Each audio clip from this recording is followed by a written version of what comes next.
Silas Harrow hadn't cried in 7 years. Not when he buried his wife. Not when he lowered his baby son into the frozen ground beside her. Not once in all those silent winters alone on the mountain.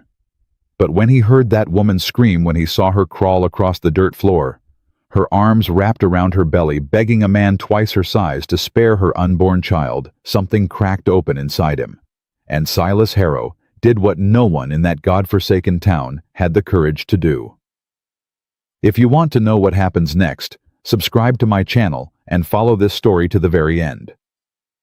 Drop a comment telling me which city you're watching from. I'd love to see how far this story travels. The summer of 1878 came to Wyoming territory like a punishment.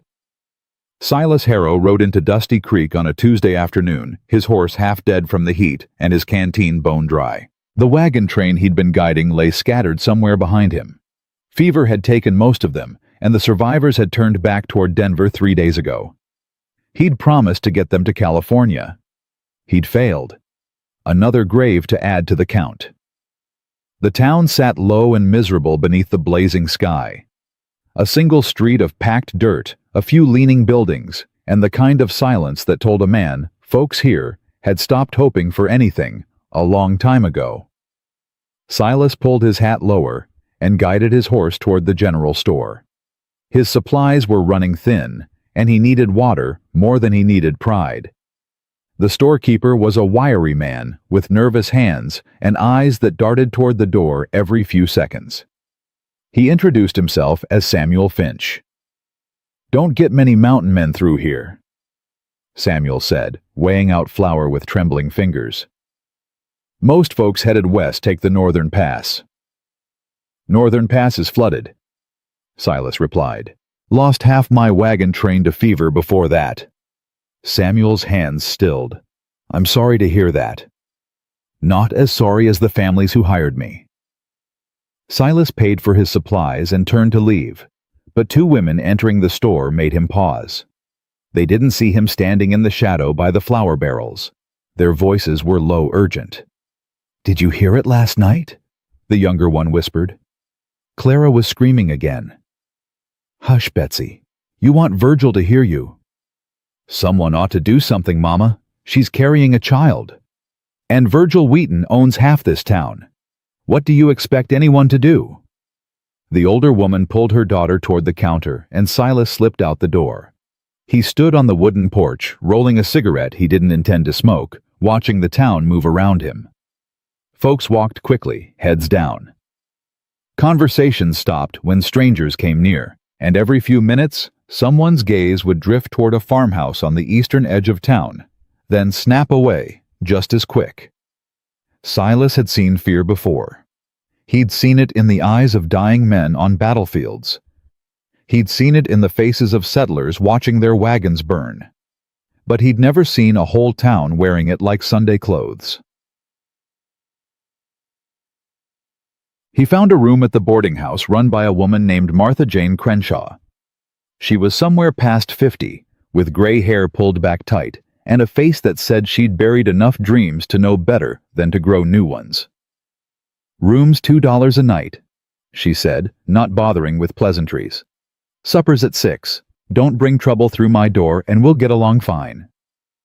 "Yes, ma'am." She studied him for a long moment. "You're the guide whose wagon train fell apart." "Word travels fast. Small town. Only thing we got more of than dust is gossip." She handed him a key. "Room 4, top of the stairs." Silas nodded and started up, but her voice stopped him. "Mr. Harrow." He turned. Martha's eyes had softened, just barely. "Whatever you hear tonight, I'd advise you to stay in your room. This town's got problems you don't want any part of." "Seems like everybody keeps telling me that." "Maybe you should listen." Silas didn't answer. He climbed the stairs and found his room small, clean, with a window facing east toward that farmhouse everyone kept not looking at. He sat on the edge of the bed and pulled out the journal Eleanor had given him on their wedding day. The leather was cracked now, the pages yellowed. He hadn't written in it for months, but tonight the words came easy. "Some men spend their whole lives avoiding trouble. They die clean and comfortable and forgotten. Other men walk straight into the fire because they can't stand the screaming. I used to know which kind I was. Now I ain't so sure. Supper was quiet. A handful of boarders sat at Martha's long table eating stew and avoiding each other's eyes. Silas took a seat at the end and kept to himself. Halfway through the meal, a man in a worn black coat sat down across from him. "Dr. Abraham Mercer," the man said, offering a hand. "I've heard about you. The mountain guide." Silas shook it. "News really does travel fast around here." "Only kind of excitement we get." Mercer's voice dropped lower. "You'll be hearing things tonight, Mr. Harrow. Maybe seeing things too. My professional advice: keep your door locked and your opinions to yourself." "That how you handle it, Doc?" Mercer's face tightened. "I handle it by staying alive. Something you might want to consider." "Staying alive ain't the same as living." The doctor flinched like he'd been slapped. He finished his whiskey in one swallow and stood up. "You don't know this town," he said quietly. "You don't know what Virgil Wheaton is capable of, and you sure as hell don't know what happened to the last man who tried to interfere." "What happened to him?" Mercer's smile was bitter. "They never found the body." He walked away, leaving Silas alone with his cold stew and his growing certainty that something in this town had rotted straight through to the bone. The screaming started just after midnight. Silas had been lying awake staring at the ceiling when the sound cut through the summer darkness like a blade. A woman's voice, pleading. "Virgil, please, please don't the baby?" Then a man's voice slurred with whiskey and sharp with rage. "You think I care about that baby? You think I care about anything in this God-forsaken house?" The sound of breaking glass, a thud, a cry that turned into sobbing. Silas sat up. Through his window he could see the farmhouse clearly in the moonlight. A lamp burned in one of the windows and shadows moved behind the curtains. He waited. No footsteps in the street, no doors opening, no voices calling out. The whole town had heard that scream, and the whole town was pretending they hadn't. Silas thought about Eleanor, the way she used to smile when he came home from the mountain, the way her hand felt in his, the way she'd looked at him from that bed too weak to speak while he held their dying son and promised her everything would be all right. He'd lied, and she'd died believing him. And somewhere in this town, a pregnant woman was crying for help that wasn't coming. Silas pulled on his boots. He strapped his knife to his belt. He checked his rifle and loaded it slow, the way his father had taught him. Then he walked downstairs.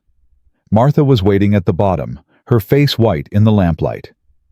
"Don't," she whispered. "Please, you'll die for nothing." "Maybe so. Virgil's got friends. He's got money. The sheriff owes him 3 years' salary. You can't—" "Ma'am." Silas's voice was gentle but final. "I buried my wife because no one helped her when they could have. I ain't gonna let that happen to another woman. Not if I can stop it." Martha's eyes filled with tears. "You're a fool." "Probably." He stepped past her and opened the door. The night air was thick with heat and the smell of dry grass. The screaming had stopped, replaced by a silence that was somehow worse. Silas walked down the middle of the street. He knew people were watching from their windows. He could feel their eyes on him like brands.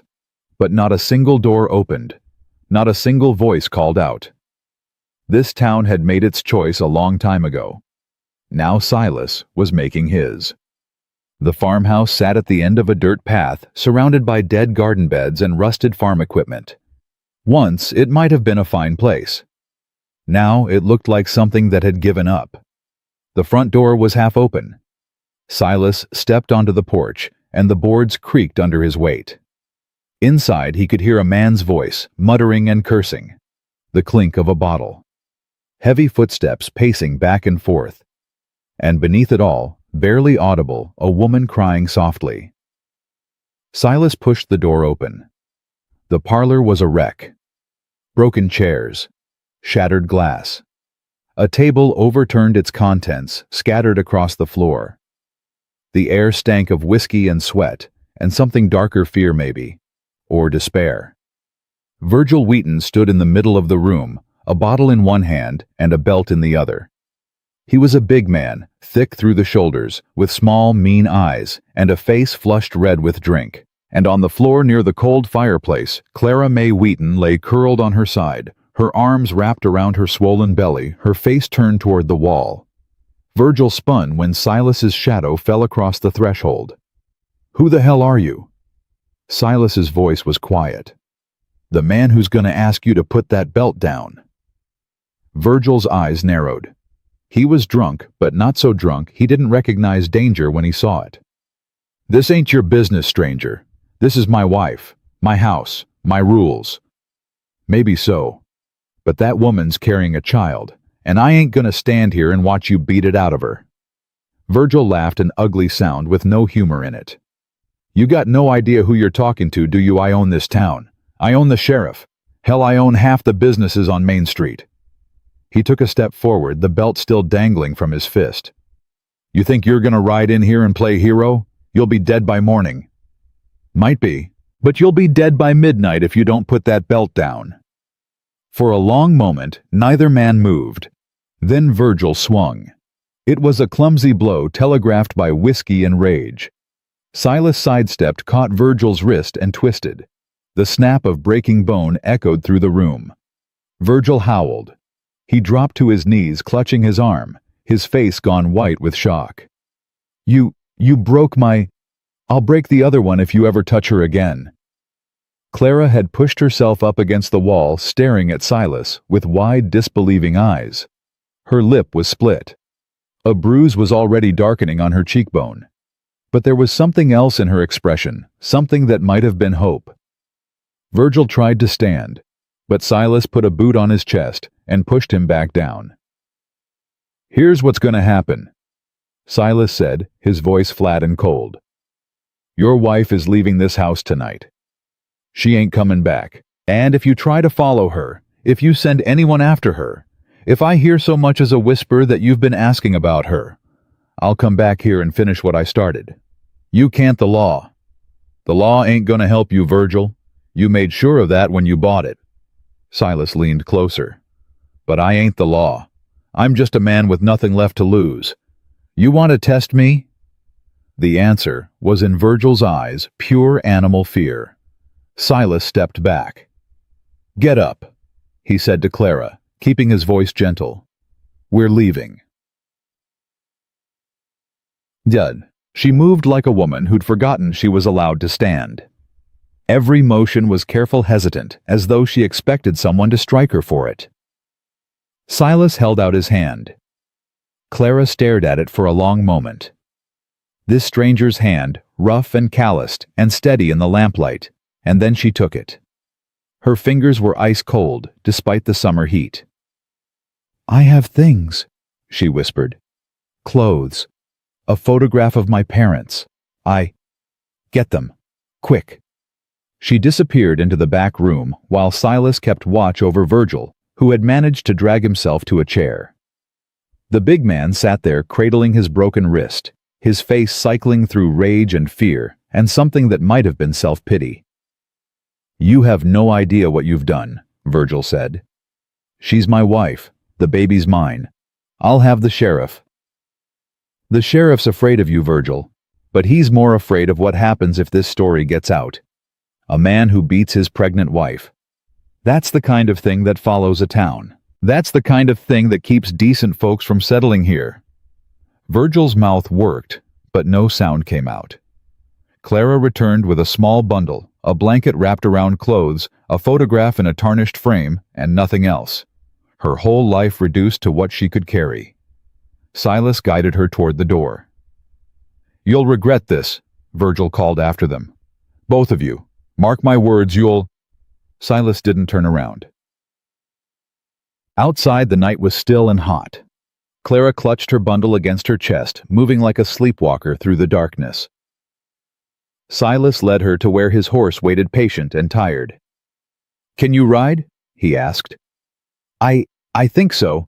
But where are we going? I've got a cabin, north of here up in the mountains. It ain't much, but it's safe. Safer than here. Clara stopped walking.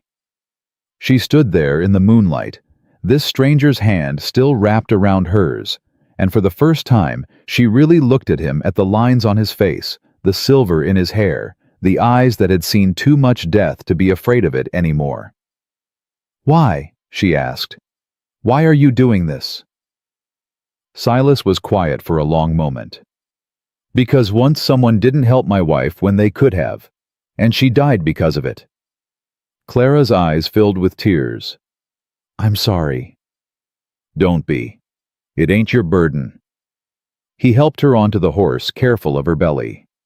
"It's mine, and maybe this is how I start paying it off." They rode through the silent streets of Dusty Creek. Curtains twitched. Shadows moved behind windows. But not a single door opened. Not a single voice called out to stop them. As they passed the boarding house, Silas saw Martha standing on the porch, her arms wrapped around herself. She didn't wave. She didn't call out. But something in her face looked like gratitude, or maybe just relief. At the edge of town, Clara turned to look back at the life she was leaving behind. "I was a mail-order bride," she said quietly.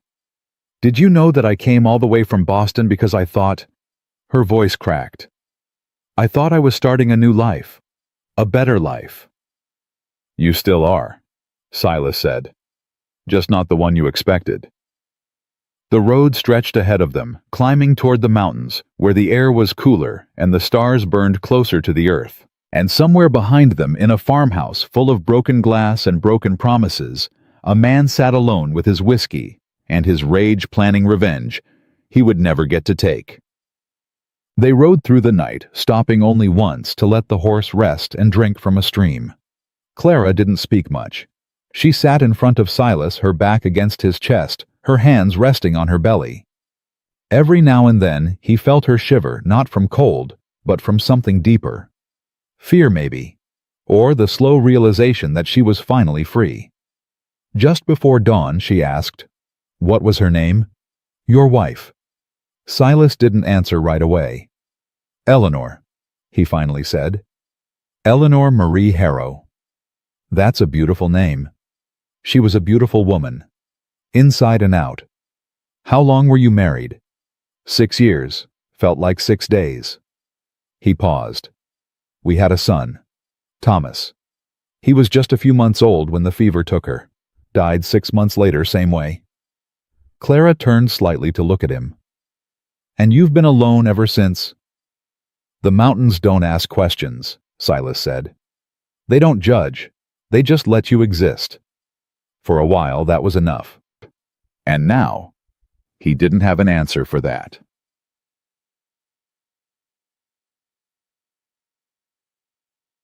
By the time they reached the cabin, the sun was climbing over the eastern ridge, painting the sky in shades of gold and pink. The cabin sat in a clearing surrounded by tall pines, with a stream running nearby and a vegetable garden gone slightly wild from neglect.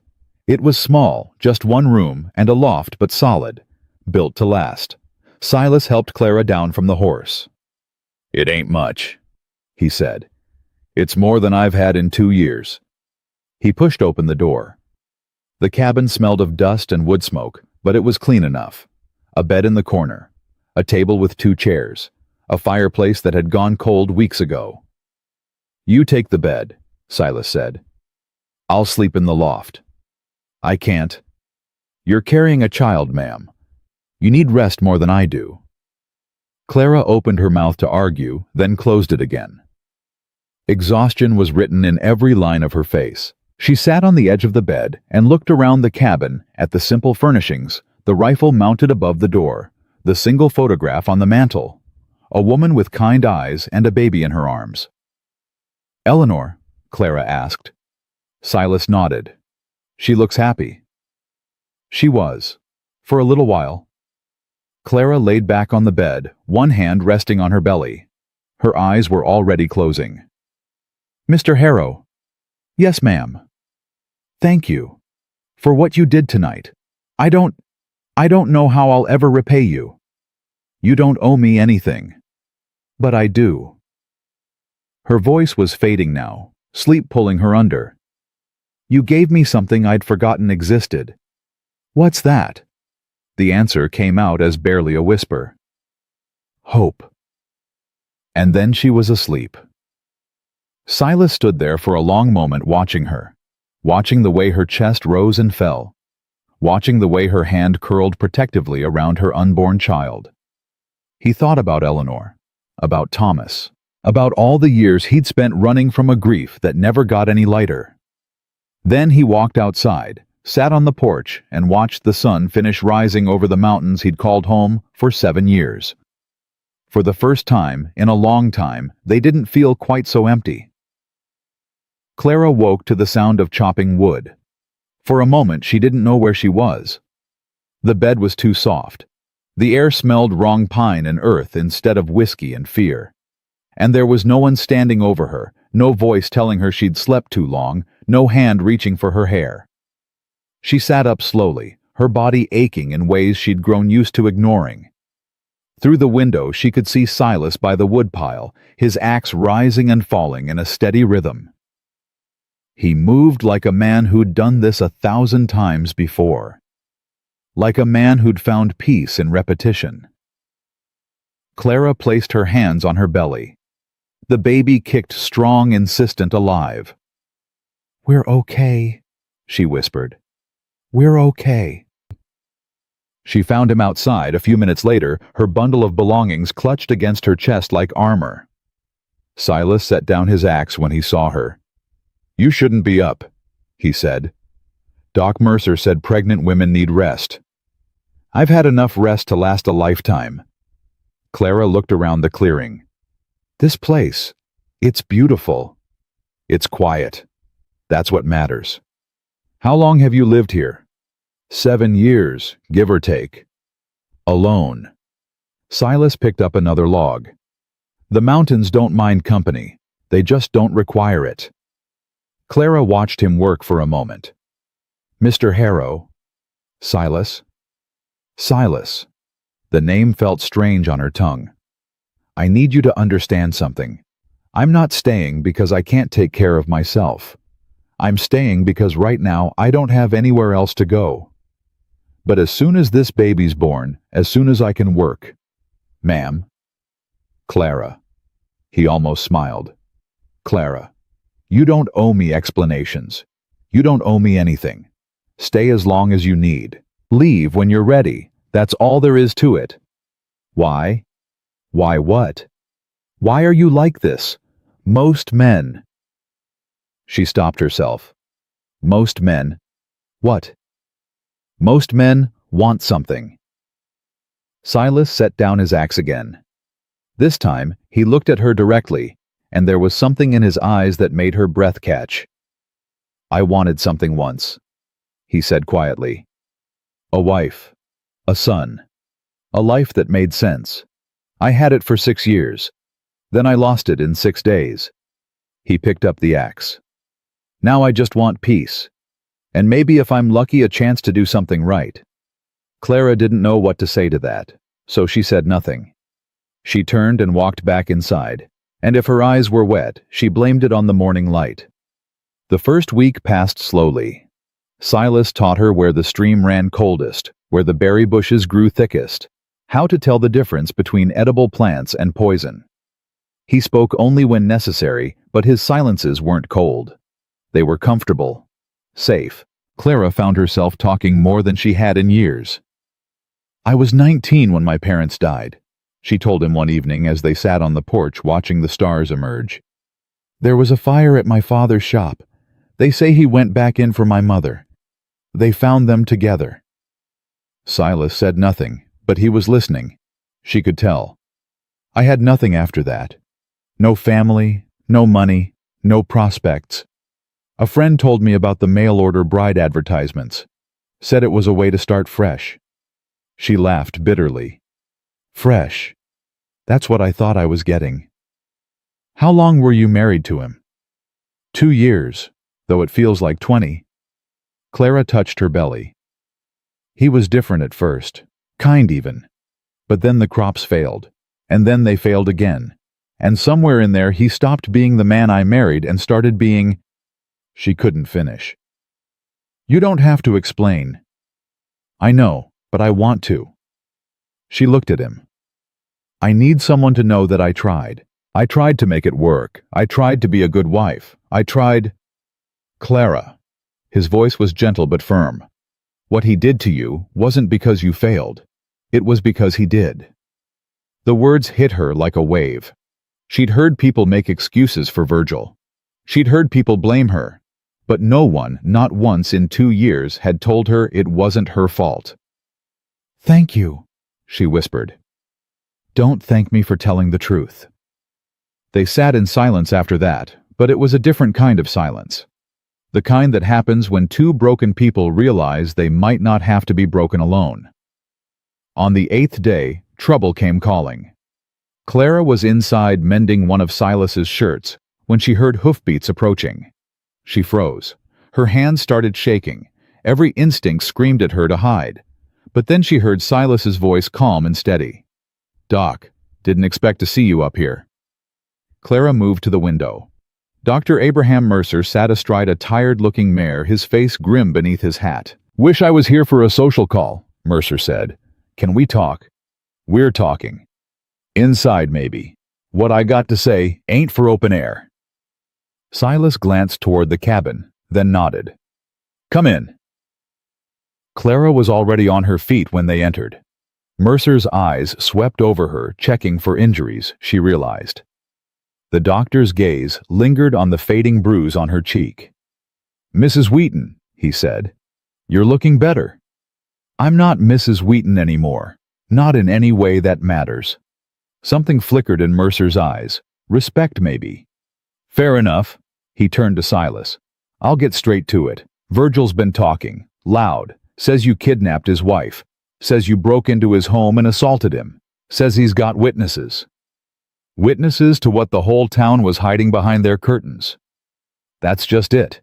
Virgil's found 3 men willing to swear they saw you drag Clara out of that house against her will. Says he's going to the territorial marshal. Clara's heart stopped. That's a lie. He's lying. I know he is, but lies have a way of becoming truth when enough people repeat them. Mercer pulled off his hat and ran a hand through his thinning hair. There's more. Tell me. Virgil's offering a reward, $500 to anyone who brings Clara back. Says she's confused, says she needs help. Silas's jaw tightened. And how many takers has he got? Enough to worry about. There's men in town who'd sell their own mothers for that kind of money. And Virgil's making it sound like a rescue mission, not a bounty hunt. Clara sank into a chair. Her hands had moved to her belly without her realizing it. What do we do? She asked. Mercer looked at Silas. You could run. Head north into Montana Territory. Or west to Oregon. Put enough distance between you and Virgil that he can't follow. And if I don't want to run, then you'd better be ready to fight. Because Virgil Wheaton ain't gonna stop. That man's pride is hurt worse than his arm, and pride like that makes men do terrible things. Silas was quiet for a long moment. Why are you telling me this, Doc? Last I heard you were advising folks to keep their heads down. Mercer's face crumpled slightly. For a moment he looked every one of his 55 years. Because I kept my head down once before, he said quietly. 20 years ago. There was a woman young pregnant, scared out of her mind. She came to me in the middle of the night begging for help. Said her husband was going to kill her. What did you do? Nothing. I gave her some bandages and sent her home. Told myself it wasn't my business. Told myself someone else would help. And they found her body 3 days later, her and the baby both. The cabin went silent. Mercer put his hat back on. I've been carrying that woman's face around with me for 2 decades. Thought I'd take it to my grave. But when I saw you walk into that house, Mr. Harrow, when I saw you do what I should have done all those years ago. He stopped, swallowed hard. I figured maybe it wasn't too late to pick a side. Silas extended his hand. Mercer shook it. What can you do to help? Silas asked. I can buy you time. Virgil thinks I'm still on his side. I can feed him wrong information. Tell him you headed south toward Colorado. That'll only work for so long. Long enough for Clara to have that baby somewhere safe. After that, Mercer shrugged. After that, I reckon we'll figure it out. Clara stood up. Dr. Mercer. Ma'am. Thank you for choosing now to be brave. The old doctor's eyes glistened. Don't thank me yet. I haven't done anything but talk. Sometimes talking is the bravest thing a person can do. Mercer left an hour later, promising to return with supplies and news. Clara watched him ride away, her heart pounding. Do you believe him? She asked Silas. I believe he's tired of living with ghosts. Is that enough? It's more than most people ever give. Clara turned to face him. Silas, if this goes wrong, if Virgil finds me, he won't. But if he does, he won't. Silas's voice was steel. I made you a promise the night I took you out of that house. I intend to keep it. You don't even know me, not really. I know enough. Enough to die for. Silas didn't answer right away. He looked out the window toward the mountains that had sheltered him for 7 years, the mountains that had kept him alive when he wanted to die. Clara, he said finally, I've been waiting to die since the day I buried Eleanor. 7 years and the mountains wouldn't let me. Maybe this is why. Maybe this is what I was being kept alive for. That's not, you can't put that on me. I won't be another ghost you carry around. You won't be. He turned to face her, and his eyes were fierce. Because I'm not going to let anything happen to you. Not to you. Not to that baby. Not while I'm still breathing. Clara stared at him for a long moment. Then slowly she reached out and touched his face. Silas flinched, not in fear, but in surprise. It had been so long since anyone had touched him with gentleness. Eleanor was a lucky woman, Clara said softly. No, I was the lucky one. Then maybe... Clara pulled her hand back. Maybe we can both be lucky, just this once. She walked away before he could respond, disappearing into the back of the cabin. Silas stood there alone, his heart doing something it hadn't done in years. Hoping. The next few days brought an uneasy peace. Clara grew stronger. Her bruises faded. She started helping around the cabin, cooking, cleaning, mending. Not because she felt obligated, but because she needed something to do with her hands. You're going to wear out that shirt, Silas said one morning, watching her scrub at a stain that had been there for months. It's keeping me sane. Fair enough. She paused, her hands still in the water. Silas, yeah. What happens after the baby comes? After Virgil gives up, or whatever happens. What then? What do you want to happen? Clara had thought about this question 100 times since arriving at the cabin. She'd imagined leaving, starting over somewhere new, building a life on her own terms. But lately, when she imagined that life, it wasn't empty. I don't know, she said. I've never been allowed to want things for myself. Virgil always decided what I wanted. Before that, my parents. Before that, the nuns at school. She looked up at him. What does it feel like, wanting something for yourself? Silas set down the harness he'd been repairing. It feels like standing on the edge of a cliff, he said. Terrifying and exciting at the same time. Like you might fall, but also like you might fly. Have you ever flown once with Eleanor? He smiled, a rare thing, small and sad. It was worth the fall. Clara dried her hands and walked over to where he sat. Teach me, she said. Teach you how to want things, how to stand on the edge of that cliff. Silas looked at her, really looked, and for a moment, neither of them breathed. You're already standing on it, he said. You just haven't realized yet. The sound of approaching hoofbeats shattered the moment. Silas was on his feet instantly, his rifle in his hands before Clara could blink. Inside, he said. Now. Clara didn't argue. She moved to the window, watching as a figure emerged from the trees. But it wasn't Virgil. It wasn't the marshal. It was Martha Jane Crenshaw, her gray hair flying loose and her face white with fear.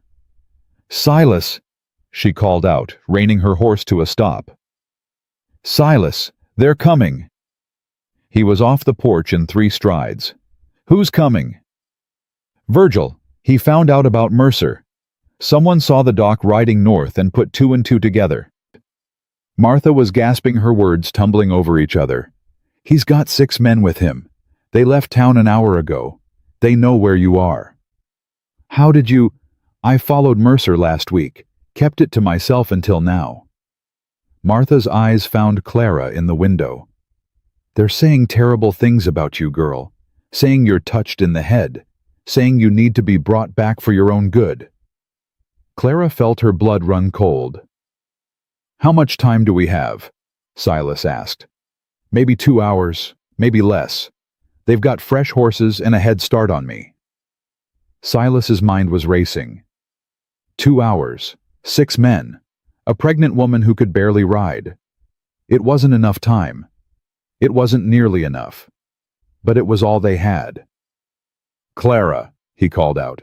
Get your things. We're leaving. Clara appeared in the doorway. Where are we going? There's an old trapper's shelter about 4 miles up the mountain. It's hidden. Hard to find if you don't know where to look. And if they do find it, Silas checked his rifle, made sure it was loaded. Then I'll make sure they regret it. Martha grabbed his arm. Silas, you can't fight 6 men alone. I don't intend to fight them. I intend to slow them down. He looked at Clara. Martha will take you to the shelter. I'll lead Virgil's men south away from you. No. Clara's voice was sharp. No, I won't let you. This ain't a debate. You're right. It's not. Because I'm not leaving without you. Silas stepped toward her, and for a moment his face softened. Clara, you told me you were kept alive for a reason. Maybe this is it. Maybe you're supposed to protect us. But you can't do that if you're dead. Her eyes were blazing now, fierce and desperate. We go together, all of us, or none of us. Silas looked at her, this woman he'd known for barely 2 weeks. This woman who'd been broken and beaten and told she was worthless. This woman who was standing in front of him, now refusing to let him sacrifice himself for her. You're stubborn, he said. I learned it from my mother. She sounds like a hell of a woman. She was. And she didn't raise me to be a coward. Silas turned to Martha. Can you ride with us? Martha nodded grimly. Didn't come all this way just to turn back. Then we go. Together, all 3 of us. He moved toward the cabin to grab supplies, but Clara caught his arm. Silas. He stopped. When this is over, she said quietly, I want to learn how to fly. He looked at her for a long moment. Then, for the first time since she'd met him, Silas Harrow smiled. A real smile. The kind that reached his eyes. When this is over, he said, I'll teach you. And then they ran. The mountain trail was narrow and treacherous, but Silas knew every twist and turn. He'd walked this path 100 times in 7 years, hunting elk and trapping beaver and running from the memories that never quite let him go. Now, he was running from something worse. How much farther? Martha called out.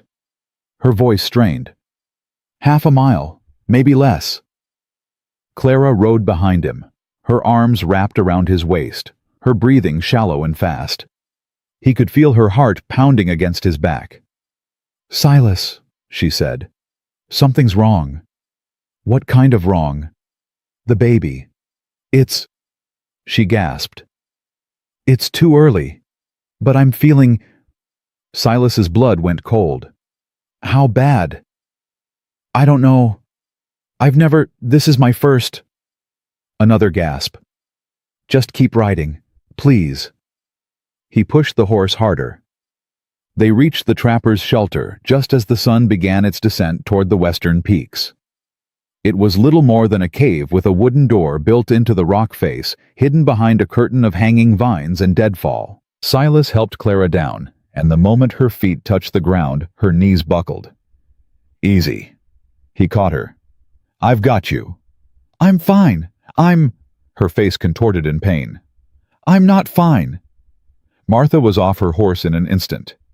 Get her inside. Now! The shelter was dark and cramped, but it was dry and defensible. Silas laid Clara on a pile of old blankets while Martha checked her over with practiced hands. You've helped with births before? Silas asked. Helped with plenty. Lost a few too. Martha's face was grim. She's not in labor. Not yet, but something's not right. She needs rest. Real rest, and probably a doctor. Mercer is back in Dusty Creek, probably being watched by every one of Virgil's men. Clara grabbed Silas's hand. Her grip was surprisingly strong. Don't leave me, she said. Please, whatever happens, don't leave. I'm not going anywhere. Promise me. I promise. She held his gaze for a long moment, searching for something. Whatever she found there made her relax slightly. Okay, she whispered. Okay. Martha pulled Silas aside while Clara rested. We've got maybe an hour before Virgil's men figure out we didn't go south, she said quietly. When they do, they'll fan out. Check every trail, every hollow, every cave. They won't find this place. You sure about that? Silas wasn't sure, but he couldn't let Clara see that. What choice do we have? Martha was quiet for a moment. Then she said something that surprised him. You love her. It wasn't a question. I barely know her. Didn't ask if you knew her. Asked if you loved her. Silas looked back at Clara lying on those old blankets with her hands folded over her belly. Even in pain, even in fear, there was something about her that reminded him of, Eleanor would have liked her, he said quietly. That ain't what I asked either. I know. He turned back to Martha. But it's all the answer I've got. The sound of distant hoofbeats ended the conversation. Silas moved to the shelter entrance, peering through a crack in the wooden door. He counted 3 riders coming up the trail. Not 6. 3. That meant Virgil had split his men up. Smart. And dangerous. Stay quiet, Silas whispered. Don't move. Don't make a sound. Clara nodded, her eyes wide. Martha positioned herself beside her, one hand resting on the small pistol she'd brought from town. The riders came closer. Silas could hear them talking now, their voices carrying in the thin mountain air. Trail goes cold up here. Harrow's a mountain man. He knows how to cover his tracks. Virgil ain't gonna be happy if we come back empty-handed. Virgil can go to hell. I'm not dying for his crazy wife. Silas's jaw tightened. Crazy wife. That's what they were calling her. That's how Virgil had sold it. The riders stopped barely 20 feet from the shelter entrance. Check that cave, one of them said. Silas's hand moved to his rifle. It's just a dead end. Look at all that deadfall. I'm telling you, check it. Footsteps approaching. Slow. Deliberate. Silas raised his rifle. The footsteps stopped. There's nothing here, just rocks and brush. You sure? I'm sure. Come on. Let's try the northern ridge. The footsteps retreated. The hoofbeats resumed, growing fainter. Silas let out a breath he didn't know he'd been holding. They're gone, Clara whispered. For now. They'll be back. Probably. What do we do? Silas looked at her. Looked at Martha, looked at the thin wooden door that was all that stood between them and Virgil's vengeance. We wait for dark, he said. Then we move. The waiting was the hardest part. Clara drifted in and out of sleep, her body fighting against whatever was wrong inside her. Martha kept watch, her eyes never leaving the entrance. and Silas sat beside Clara, holding her hand, thinking about all the ways this could go wrong. "Tell me about Eleanor." Clara's voice was weak, but her eyes were open. "You should rest." "I can't. My mind won't stop racing." She squeezed his hand. "Please, tell me something. Anything." Silas was quiet for a long moment. "She used to sing," he said finally. "Every morning, while she made breakfast. Same song every time." "What song?" "An old hymn her grandmother taught her. Something about Amazing Grace." "Amazing Grace?" Clara smiled faintly. "I know that one." "She had a terrible voice, couldn't carry a tune in a bucket." Silas's voice caught. "But I loved it anyway, loved her anyway." "What else?" "She used to write me letters, even when we were in the same house. She'd slip them under my pillow while I was sleeping, little notes. 'I love you. I'm proud of you. Come home safe.' Do you still have them?" Silas reached into his shirt and pulled out a worn leather pouch. Inside were a dozen folded pieces of paper yellowed with age. "Haven't read them in years," he admitted. "Hurts too much." "But you kept them." "Course I did. They're all I have left of her." He paused. "That and the memories. And now what?" He looked at her, really looked. "Now maybe something new." Clara's eyes filled with tears. "Silas." "Shh. Rest. We'll talk when this is over." "Promise." "I promise." She closed her eyes, and this time her sleep was peaceful. Darkness came slow. Silas counted the hours by the changing light through the cracks in the door. 2 hours, 3, 4. And then just as the last rays of sun disappeared behind the mountains, they heard it. Voices. Lots of them. Coming up the trail. "Silas?" Martha's voice was tight. He moved to the door and looked out. 6 men. All 6 of Virgil's men. And in front of them, riding tall and straight despite his broken arm, was Virgil Wheaton himself. "Harrow!" Virgil's voice echoed off the rocks. "I know you're here. I can smell you." Silas said nothing. "You've got something that belongs to me. Send her out, and I'll let you live. Refuse, and I'll burn you out like a rat." Clara had woken. Her face was white with fear. "He'll do it," she whispered. "He'll burn us alive." "No, he won't. You don't know him. You don't know what he's capable of." "Clara." Silas's voice was calm, steady. "Look at me." She looked. "I've faced death more times than I can count. I've buried everyone I ever loved. I've got nothing left to lose." He touched her face gently. "But you do. You've got that baby. You've got a whole life ahead of you. And I swear on Eleanor's grave, I am not going to let Virgil Wheaton take that away from you." "What are you going to do?" "What I should have done back in Dusty Creek." He picked up his rifle. "End this." Martha grabbed his arm. "Silas, there's 6 of them. 6 armed men. You can't—" "I'm not going to fight them all." He looked at her. "I'm going to talk." "Talk." "Most of those men are hired guns. They're doing this for money, not loyalty. If I can convince them the money isn't worth dying for. And if you can't—" Silas checked his rifle, made sure it was loaded. "Then I'll make sure Virgil goes down first." He opened the door and stepped out into the darkness. "Don't shoot!" His voice rang out clear and strong. Virgil's men froze their hands on their guns. "Well, well," Virgil urged his horse forward. The mountain man finally shows his face. "I'm not here to fight Virgil." "Then you're here to die, because that's the only other option." "There's a third option, one where everybody goes home alive." Virgil laughed. "You've got a strange sense of humor, Harrow. I like that. Always appreciate a man who can joke while staring down his own grave." "I'm not joking." Silas took a step forward. "Your men here, they're doing this for money.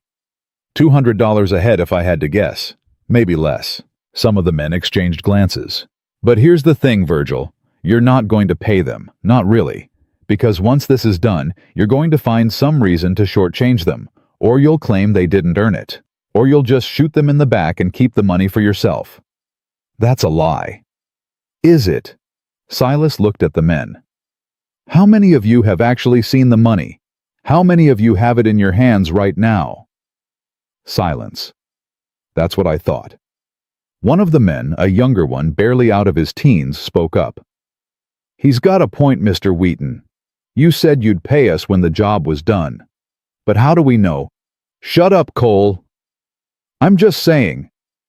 Virgil pulled his pistol and pointed it at the young man's head. I said shut up. Cole went pale but fell silent. Silas saw his opening. This is the man you're working for, he said. A man who beats his pregnant wife. A man who threatens his own hired help. A man who's so broken inside that he can't stand to see anyone else happy. You don't know anything about me, Virgil snarled. I know enough. I know you inherited that farm from your daddy. Never built anything yourself. I know your first wife died in childbirth and you blamed everyone but yourself. I know you started drinking because the crops failed. But the truth is, you were already failing long before that. Shut your mouth. I know that the only way you can feel like a man is by making someone else feel small. And I know that deep down, underneath all that rage and whiskey and self-pity, you're nothing but a scared little boy who never learned how to be a man. Virgil's face twisted with fury. Kill him! But none of his men moved. I said, kill him. Still nothing. The young man, Cole, spoke again. Mr. Wheaton, maybe we should just... Virgil swung his pistol toward Cole and fired. The shot echoed off the rocks like thunder. Cole fell from his horse, clutching his shoulders, screaming. The other men scattered. In the chaos, Silas raised his rifle and fired.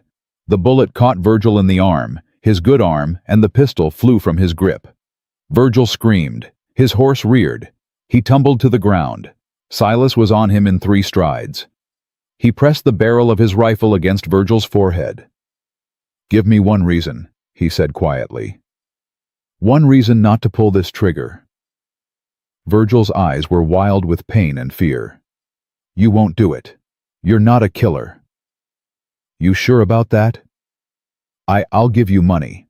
I'll give you the farm. I'll give you anything. I don't want your money. I don't want your farm. I want you to leave Clara alone. Forever. She's my wife. Silas pressed the barrel harder. She stopped being your wife the moment you raised your hand to her. You want to live signed divorce papers. Give up all claim to her and that baby. And then disappear. Go south. Go east. Go to hell for all I care. But if I ever see your face again, if I ever hear that you've been asking about her, I will find you. And I will end you. Virgil's mouth worked, but no sound came out. Do we have a deal? A long, terrible moment passed. Then Virgil nodded. Say it, Silas demanded. We have a deal. Silas stepped back. He looked at the remaining men, 4 of them standing frozen with shock. Take him back to town, get him a doctor, and tell everyone what happened here tonight. Tell them Virgil Wheaton lost. Tell them the woman he called crazy was brave enough to leave. And tell them there's a mountain man who'll be watching, always watching. The men gathered Virgil up without a word. They loaded Cole onto a horse, and then they rode away, disappearing into the darkness like ghosts. Silas stood there, his rifle still raised until the last hoofbeat faded into silence. Then he turned and walked back to the shelter. Clara was waiting at the door. She didn't say anything. She just threw her arms around him and held on tight. It's over, he whispered into her hair. It's over. Is he? He's alive, but he won't bother you again. I made sure of it. Clara pulled back to look at him. How can you be sure? Because he's a coward, and cowards only fight battles they can win. He touched her face. This one he lost, badly. He won't be back. Silas. There's something else, something I need to tell you. What? He took a breath. Back there when I was facing him down, all I could think about was you, not Eleanor.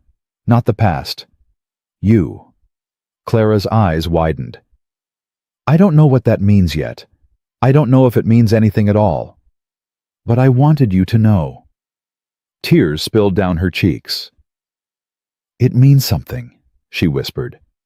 It means everything. And standing there at the entrance to that hidden shelter with the stars beginning to emerge overhead and the threat finally past, Silas Harrow did something he hadn't done in 7 years. He let himself hope. Martha cleared her throat behind them. Hate to interrupt, she said, but we've still got a problem. What problem? Martha nodded toward Clara. This baby's coming, and it's coming now. Clara's hand flew to her belly. Her face went pale. No, it's too early. She gasped. Oh God, it's happening. Silas caught her as her knees buckled. Get her inside, Martha ordered. And pray to whatever God you believe in that I remember how to do this. Silas carried Clara back into the shelter while Martha scrambled to prepare whatever she could find. Blankets, water from his canteen, the small knife she kept in her boot. Put her down easy, Martha ordered. Keep her head up. Clara's face was twisted with pain. Her hands gripped Silas's shirt so tight her knuckles went white. It's too early, she gasped. The baby, it's too early. Babies come when they want to come. Martha said, her voice firm, but not unkind. Your job is to breathe. Just breathe. I can't do this. Yes, you can. Silas knelt beside her, taking her hand. You're the strongest woman I've ever met. You survived Virgil. You survived that ride up the mountain. You can survive this. What if something goes wrong? Then we'll handle it, together. Clara's eyes locked onto his. Don't leave me. I already promised I wouldn't. Promise again. I promise. I'm right here. I'm not going anywhere. Another contraction hit her, and she screamed. The sound echoed off the rock walls, raw and primal and terrifying. Martha worked quickly, checking Clara's progress with practiced hands. When she looked up, her face was grim. Silas. A word. He didn't want to let go of Clara's hand, but the look in Martha's eyes told him he didn't have a choice. They moved to the far corner of the shelter just out of earshot. What is it? The baby's turned wrong. Feet first instead of head. Silas's stomach dropped. What does that mean? It means this is going to be hard. Harder than a normal birth. Martha's voice was barely a whisper. I've delivered breech babies before. Some lived, some didn't. And the mothers? Martha was quiet. Martha. The mothers. I lost 2. The words hit Silas like a physical blow. He staggered back, his hand finding the rock wall for support. There has to be something we can do. I'm doing everything I can. But Silas, you need to prepare yourself. If it comes down to a choice. There is no choice. You save her, no matter what. That's not your decision to make. The hell it isn't. Silas. Martha grabbed his arm. If Clara has to choose between herself and that baby, what do you think she'll choose? He knew the answer. He'd known it from the moment he saw her on that floor, her arms wrapped around her belly, begging Virgil to spare her child. She'll choose the baby. That's right. And if you love her, if you really love her, you'll respect that choice. Silas closed his eyes. For a moment he was back in that cabin in Colorado, holding Eleanor's hand while she took her last breath, watching her eyes go dim, feeling the warmth drain out of her skin. He couldn't do that again. He couldn't lose another woman he loved. Loved. The word hit him like lightning. He loved her. Clara. This woman he'd known for barely 3 weeks. He loved her. Silas. Clara's voice cut through his thoughts. Weak. Scared. He went back to her side immediately. I'm here. What were you talking about? What's wrong? He took her hand, squeezed it tight. Nothing's wrong. Martha was just telling me what to do. You're lying. Clara. I know when men lie to me. Virgil lied to me for 2 years. I know the look. Her eyes were fierce despite the pain. Tell me the truth. Silas hesitated. Then he told her. The baby's turned wrong. It's going to be difficult. Clara's face went pale. But she didn't cry. She didn't scream. How difficult? Difficult enough that Martha wanted me to prepare for the worst. The worst meaning we might have to make a choice. Clara was quiet for a long moment. When she spoke again, her voice was steady. If it comes to that, if something goes wrong, you save the baby. You hear me? You save my baby. Clara, promise me. I can't. Promise me, Silas, or I swear to God I will never forgive you. He looked at her. This woman who had been beaten and broken and told she was worthless. This woman who was facing death and still thinking about someone else. I promise, he whispered. But it's not going to come to that. You're going to live. You're both going to live. How do you know? Because I didn't lose Eleanor and Thomas and spend 7 years alone in these mountains just to lose you too. Because God or fate or whatever's out there owes me. And because, his voice cracked, because I love you, and I refuse to let that mean nothing. Clara's eyes filled with tears. You love me. I love you. Since when? I don't know. Maybe since the moment I saw you on that floor. Maybe since you told me you wanted to learn how to fly. Maybe since you looked at me like I was worth something. He brought her hand to his lips. But I know it now. And I'm not going to lose you. Clara pulled him closer. Then help me, she whispered.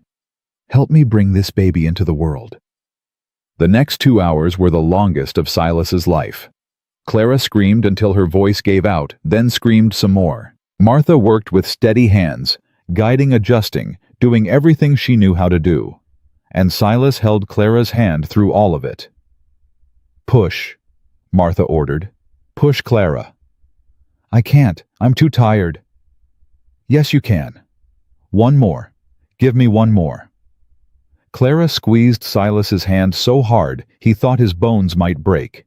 She pushed with everything she had, and nothing happened. It's stuck, Martha said, her voice tight. The shoulders are stuck. What do we do? I need to turn it. Hold her still. Silas wrapped his arms around Clara, holding her steady while Martha worked. Clara was sobbing now, her body shaking with exhaustion and pain. I'm sorry, she whispered. I'm sorry, I can't. Don't apologize. You're doing amazing. I'm failing. You're not failing. You're fighting. There's a difference. Martha's hands moved with desperate precision. Silas couldn't see what she was doing, but he could see the concentration on her face, the fear she was trying to hide. Come on, Martha muttered. Come on, little one. Work with me here. And then movement. I've got it. The shoulders free. Martha's voice was urgent now. Clara, I need one more push. Just one more. Can you do that? Clara shook her head. I can't. I've got nothing left. Silas leaned close to her ear. Eleanor would have been proud of you, he whispered. She would have looked at you and seen the bravest woman she'd ever met, and she would have told you what I'm telling you now. You can do this. One more push. For your baby. For our future. For everything we're going to build together. Clara looked at him. Something sparked in her eyes, and she pushed. The sound that filled the shelter was the most beautiful thing Silas had ever heard. A baby's cry, thin and high and absolutely perfect. It's a girl, Martha announced, her voice cracking with emotion. Clara, you have a daughter. Clara collapsed back against the blankets, tears streaming down her face. Is she okay? She's perfect. 10 fingers, 10 toes, and lungs like a church organ. Martha wrapped the baby in a clean cloth and placed her in Clara's arms. Say hello to your mama, little one. Clara held her daughter for the first time. Silas watched them, this woman he loved, and this tiny new life, and felt something crack open inside his chest. "She's beautiful," Clara whispered. "She looks like you." "You think so. I know so." Clara looked up at him. "Do you want to hold her?" Silas hesitated. He hadn't held a baby since Thomas. Hadn't let himself.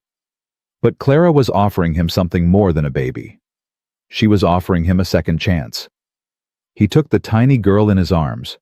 She was so light, so fragile, so impossibly alive. "Hey there," he whispered. "Welcome to the world." The baby opened her eyes, blue like Clara's, and looked at him with the kind of pure trust that only the newborn possess. And Silas Harrow, who hadn't cried in 7 years, felt tears sliding down his cheeks.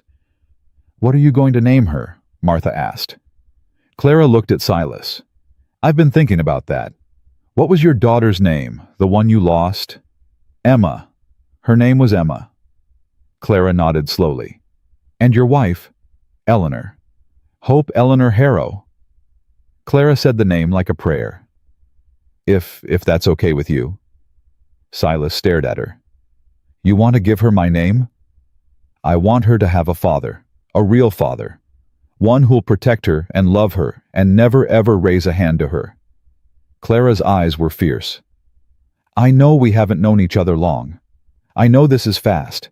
But when I look at you holding my daughter, our daughter, I know. I just know."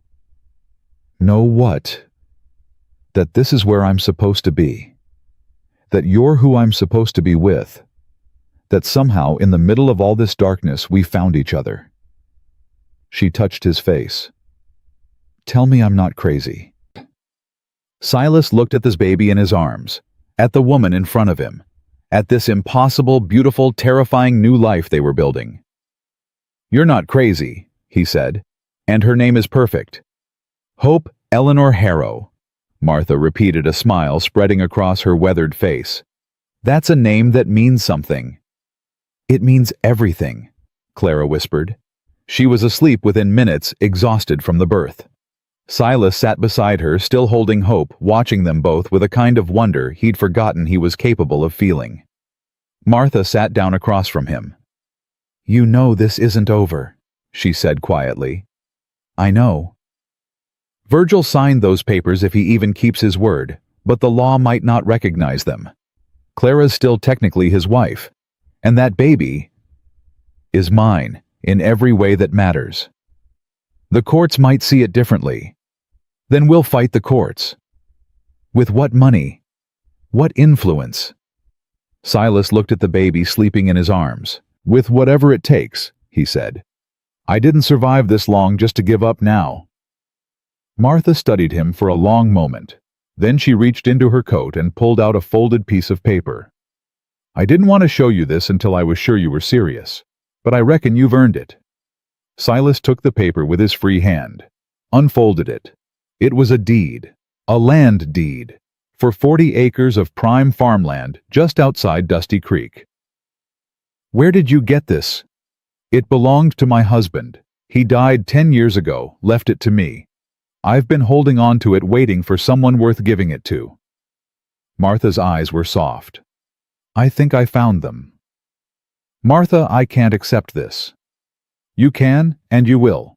That land's been sitting empty for a decade. It needs a family, and that little girl needs a home that isn't a cave in the mountains." Silas looked at Clara, at Hope, at this future he hadn't dared to imagine. "Why are you doing this?" he asked. Martha was quiet for a moment. "Because 40 years ago I was Clara, married to a man who thought love meant ownership. Beat me so bad I lost 3 babies before they ever took a breath." Her voice was steady, but her eyes were wet. "And one day a stranger came through town, saw what was happening, did something about it.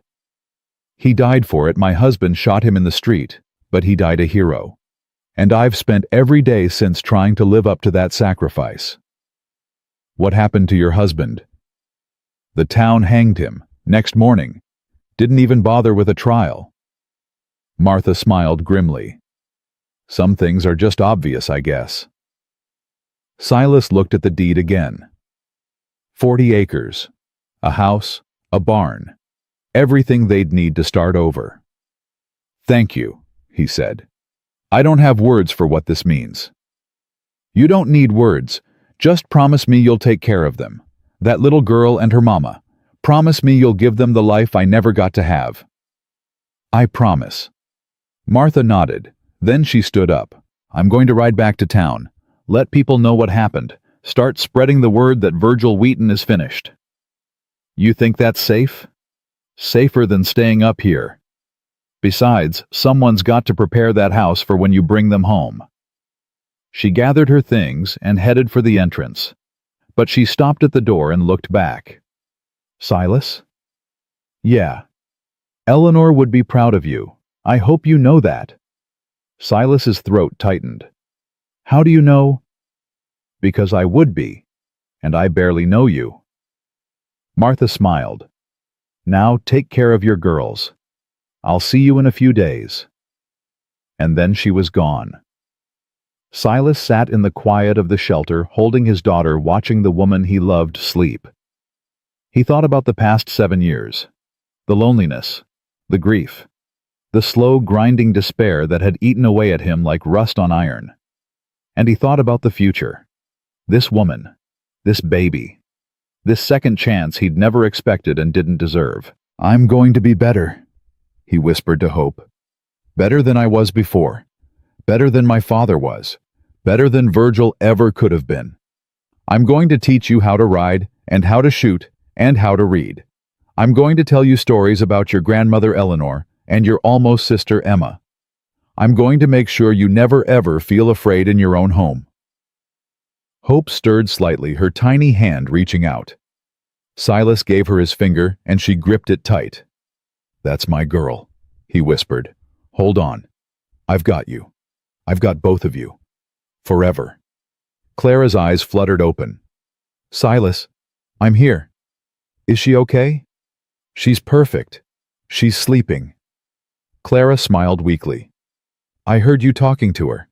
What were you saying? I was making promises. What kind of promises? Silas looked at her. At this woman who had changed everything. The kind I intend to keep. Clara reached for his hand. Martha left.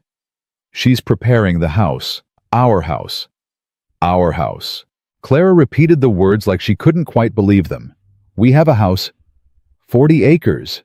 Outside Dusty Creek. Martha's gift. Why would she? Because once someone saved her the way I saved you. And she's been waiting 40 years to pay it forward.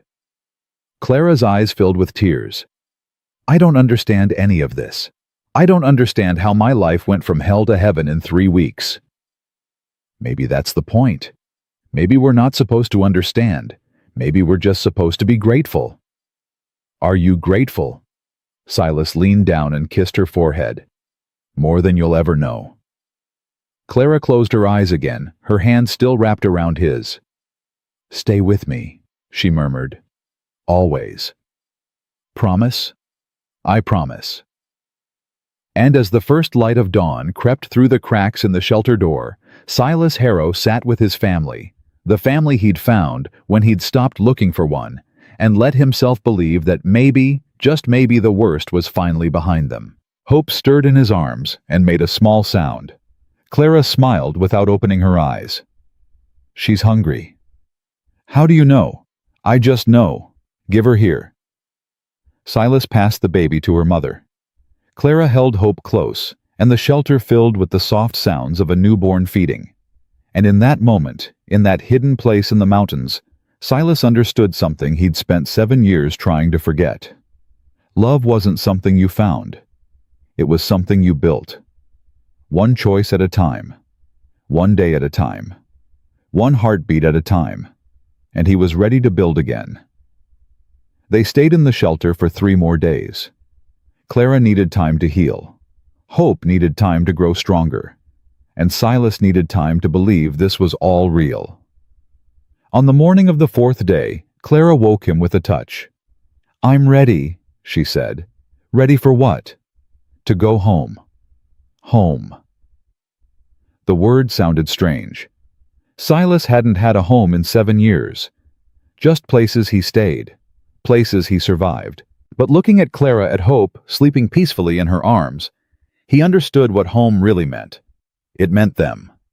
The ride down the mountain was slow and careful. Clara held Hope close while Silas guided the horse along trails he knew by heart.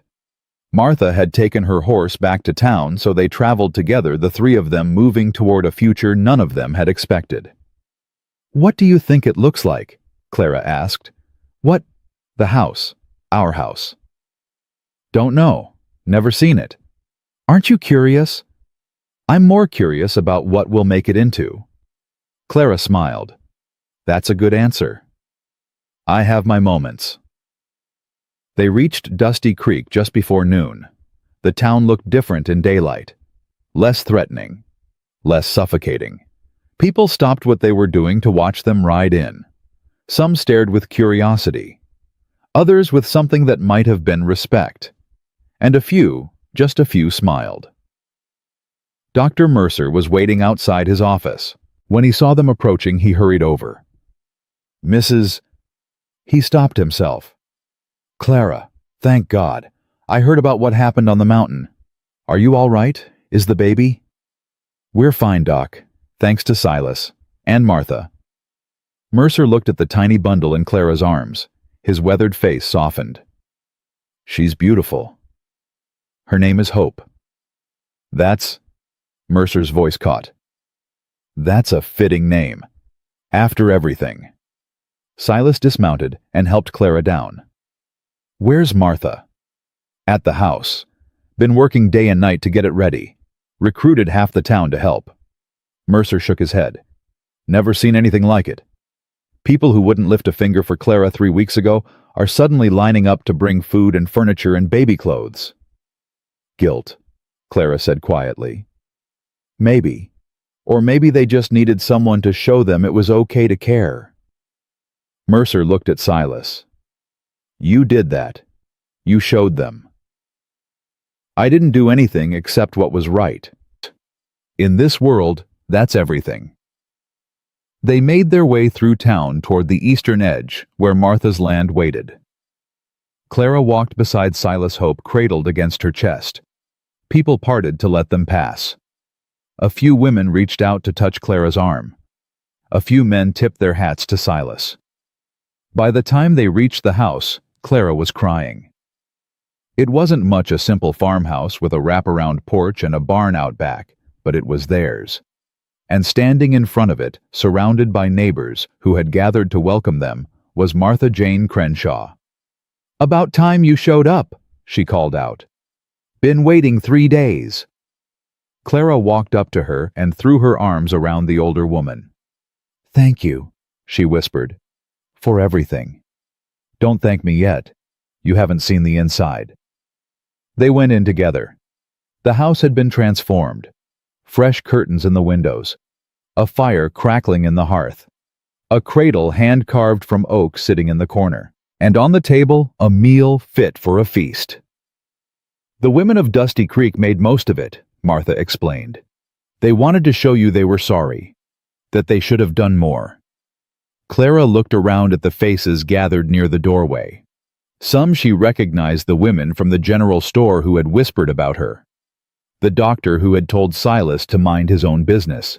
The shopkeeper who had looked the other way. "I don't know what to say," Clara whispered. An older woman stepped forward. Her name was Betsy, the young woman from the store who had spoken up about Clara's screams. "You don't have to say anything, ma'am. We're the ones who should be apologizing. We knew what Virgil was doing. We heard you screaming, and we did nothing." Betsy's voice cracked. "I'll never forgive myself for that." Clara reached out and took her hand. "Then let's forgive each other, and move forward." The room fell silent. Then slowly Betsy nodded, and one by one the others followed. The next few weeks passed in a blur of healing and adjustment. Clara grew stronger every day. Hope grew bigger. and Silas found himself settling into a role he'd never expected to play again. Husband, father, protector. They weren't legally married, not yet. But in every way that mattered, they were a family. "You're thinking again," Clara said one evening as they sat on the porch watching the sunset. "How can you tell? You get this look, like you're somewhere far away. Just thinking about Eleanor and Thomas." Clara reached for his hand. "Tell me." "I used to believe that losing them was the worst thing that could ever happen to me, that nothing could hurt more than that kind of grief. And now I think it was necessary, not good, not fair, but necessary." He looked at her. "If Eleanor hadn't died, I never would have gone to the mountains. If I hadn't gone to the mountains, I never would have come to Dusty Creek. And if I hadn't come to Dusty Creek, you never would have found me." "Exactly." Clara was quiet for a moment. "Do you think she would have approved Eleanor? Of you? Of this? Of us? Of everything?" Silas thought about it. Really thought. "Eleanor was the most generous person I ever knew. She would have wanted me to be happy. She would have wanted me to love again." He squeezed Clara's hand. "And I think if she could see you, she would have loved you too." "You really believe that? With everything I have?" Clara leaned her head against his shoulder. "I wish I could have met her." "In a way you have. She's in everything I do, every choice I make, every time I choose kindness over anger, patience over frustration. That's her. That's what she taught me." "Then I owe her a debt I can never repay." "We both do." They sat in silence after that, watching the stars come out one by one. And for the first time in longer than he could remember, Silas felt at peace. But peace, as he'd learned, never lasted long. 3 weeks after they arrived at the house, Dr. Mercer came riding up the path with a grim look on his face. "We've got trouble," he said. "What kind of trouble?" "Virgil's brother, name's Ezekiel. He showed up in town this morning. Says he's come to claim what's rightfully his." Silas felt his jaw tighten. "Claim what?" "Clara, the baby, the Wheaton property." Mercer dismounted, his movements stiff with anxiety. "He's got papers, legal papers. Says Virgil signed everything over to him before he left, including his rights as a husband." Clara had come to the doorway, hope in her arms. Her face had gone pale. "That's not possible. Virgil signed divorce papers. He gave up all claim. According to Ezekiel, those papers were signed under duress. Says you and Silas threatened to kill Virgil if he didn't cooperate. Says the whole thing is invalid." Silas's hands curled into fists. "Where is he now?" "At the saloon. Drinking and talking loud. Making sure everyone knows he's here to take back what belongs to his family." "Has he got men with him?" 4, maybe 5. Hard to tell." Mercer looked between them. "What are you going to do?" Silas glanced at Clara, at Hope, at the life they'd built in just a few short weeks. "I'm going to end this," he said, "once and for all." "Silas, stay here. Lock the doors. Don't open them for anyone but me or Martha." Clara grabbed his arm. "Don't do this. Don't go down there alone." "I won't be alone." "Who?" "The town. They owe us, remember, time to collect." He kissed her forehead. Then he kissed Hope's. Then he walked out the door. Mercer followed him. "You really think the town will stand with you?" "I think they've been waiting for someone to give them permission. And I think they're tired of being afraid." "And if you're wrong?" Silas checked his rifle, made sure it was loaded. "Then I guess I'll be seeing Eleanor sooner than I thought." He found Ezekiel Wheaton exactly where Mercer said he'd be, in the saloon, surrounded by his men drinking whiskey like water. The resemblance to Virgil was unmistakable. Same build, same mean eyes, same air of entitlement. But there was something different about this one. Something colder, more calculating. Silas pushed through the saloon doors. The room went quiet. Ezekiel Wheaton. The man at the bar turned slowly. A smile spread across his face, a smile that didn't reach his eyes.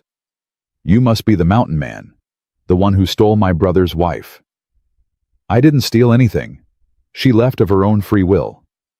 "That's not what Virgil says. Virgil's a coward and a liar, and so is anyone who believes him." Ezekiel's smile faded.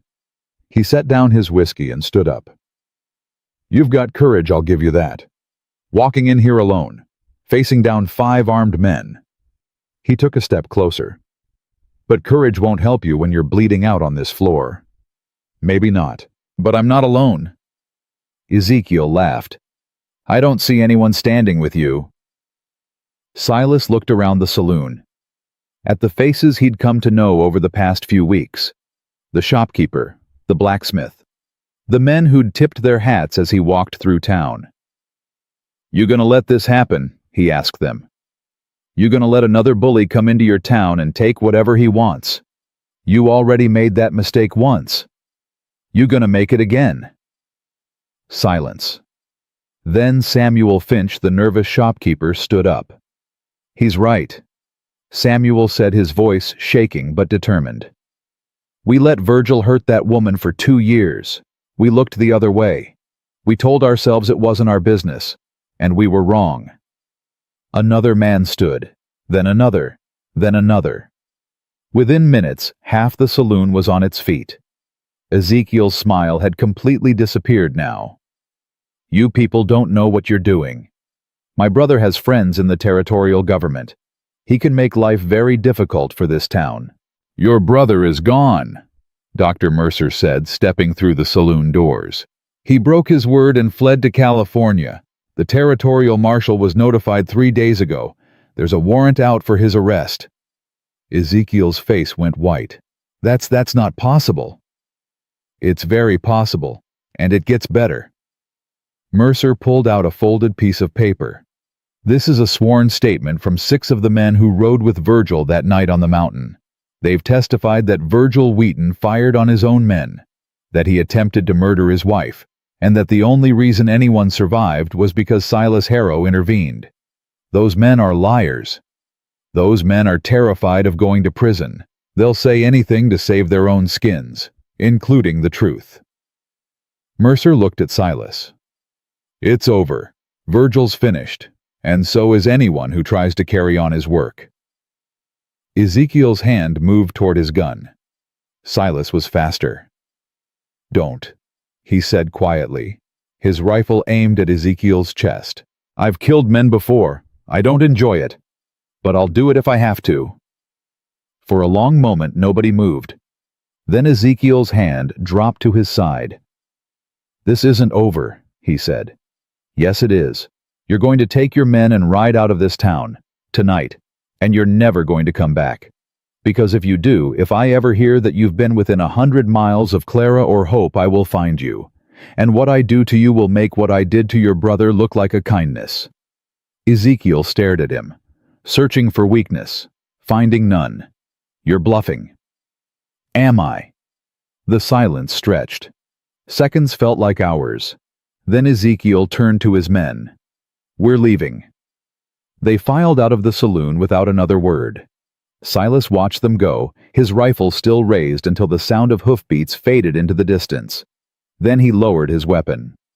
And the saloon erupted in cheers.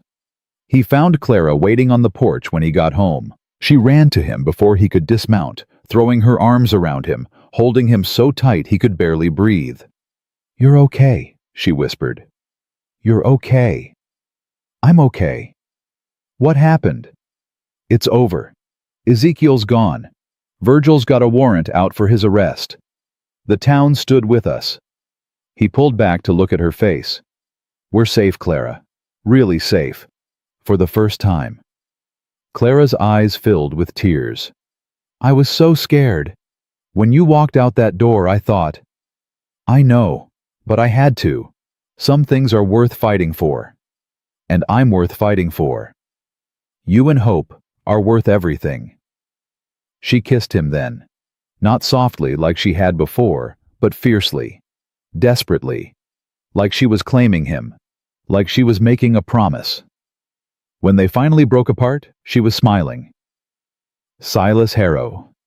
Yes. Will you marry me? He laughed a real laugh for the first time in years. Isn't that supposed to be my line? I'm tired of waiting for someone else to decide my future. I want to decide it myself. And I want it to be with you. Silas looked at her. This woman who had been broken and rebuilt herself. This woman who had taught him how to hope again. Yes, he said. 1,000 times yes. They were married 3 weeks later. The whole town came. Martha stood as Clara's witness. Dr. Mercer stood as Silas's. And Hope, dressed in a tiny white gown that the women of Dusty Creek had sewn together, slept through the entire ceremony. The preacher, a young man who'd only been in town for a year, spoke about second chances, about redemption, about the courage it takes to love again after losing everything. When he asked if anyone objected, the silence was deafening. And when Silas kissed his bride, the cheers could be heard halfway to the mountains. That night, after the guests had gone, and Hope was asleep in her cradle, Silas and Clara sat on their porch watching the stars. "What are you thinking about?" Clara asked. "The future." "What about it?" "I used to think my story was over, that I'd had my chance at happiness and lost it, that the rest of my life was just waiting to die." He looked at her. "I was wrong." "How so?" "Because stories don't end when we think they do. They end when we stop trying, when we give up, when we decide that the pain isn't worth the possibility of joy." He took her hand. "I'm done giving up. I'm done waiting to die. I want to live, Clara. Really live. With you. With hope. With whatever comes next." Clara squeezed his hand. "Then let's live," she said. "Together. Together." The word hung in the air between them, full of promise and possibility. And somewhere in the distance, carried on the summer wind, Silas could have sworn he heard Eleanor's voice. "Go," she seemed to say. "Be happy. Love again. I'll be waiting." He closed his eyes, let the tears fall, and when he opened them again, Clara was watching him. "She's at peace," Clara said softly. "How do you know?" "Because you are." Silas looked at his wife, at the house they'd built together, at the life stretching out before them like an endless horizon. "Yeah," he said. "I guess I am." Clara rested her head on his shoulder. "What do we do now? Now we raise our daughter. We work this land. We build something that lasts." He kissed the top of her head. "And we never ever forget how lucky we are." "That sounds perfect." "It is perfect. Because I'm with you." Clara smiled. "You're getting better at this." "At what?" "Saying the right thing." "I had a good teacher." "Who?" "You." They sat there together as the night deepened around them. And in the years that followed, through droughts and storms, through joy and sorrow, through hope's first steps and first words and first day of school, they never forgot the lesson that summer had taught them. That love isn't something you find. It's something you choose, every day, every hour, every heartbeat, and that sometimes the people who save us are the ones we never expected. And sometimes in saving them, we save ourselves. Silas Harrow had spent 7 years running from grief. He'd climbed mountains and crossed deserts and lived like a ghost among the living. He'd buried his heart so deep he thought nothing could ever reach it again. But then he heard a woman screaming, and he made a choice.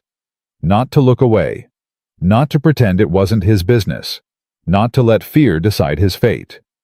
He chose to act. And that choice changed everything. Because in the end, that's what makes a man. Not strength, not courage, not even love. Just the willingness to try. To stand up when everyone else sits down. To speak when everyone else stays silent. To reach out a hand to someone drowning even when you're barely keeping your own head above water. Silas Harrow did that. And in doing so, he found what he'd lost. A family. A purpose. A reason to live. And on quiet nights, when the wind whispered through the pines and Hope slept peacefully in her bed, he would sit on that porch with Clara's hand in his and look up at the stars. And he would know with absolute certainty that he was exactly where he was meant to be. Not because fate had decided it, but because he had.